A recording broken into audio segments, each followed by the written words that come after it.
timo sport. Maneno gai mar doho David Maraga koro kwedo mokalo lai ma somo masani kowacho ni en kod fuok modhuro.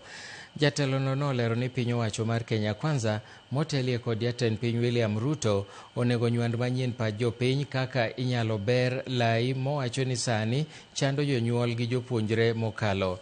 Maraga bende ma en ogai mar duond bura mar United Green Movement kendo dhi laro kom jatend piny e yiero mabiro oramo ni piny owacho mare biro bero weche mag tiegruok koseo mokalo tend Ruto mowacho ni mibadhi onure mokalo.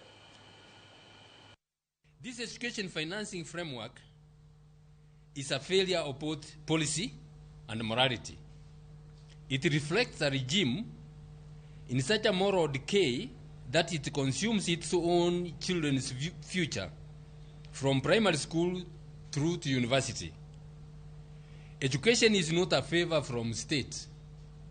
It is a constitutional right. Absolutely. And a national duty. Sure. Under an Okatiba government, public funds will follow learners' needs, not the greed of officials. Education financing will be transparent, predictable, and accountable. A nation that neglects education mortgages its future, and it just can't move. We must guarantee equal education to every Kenyan.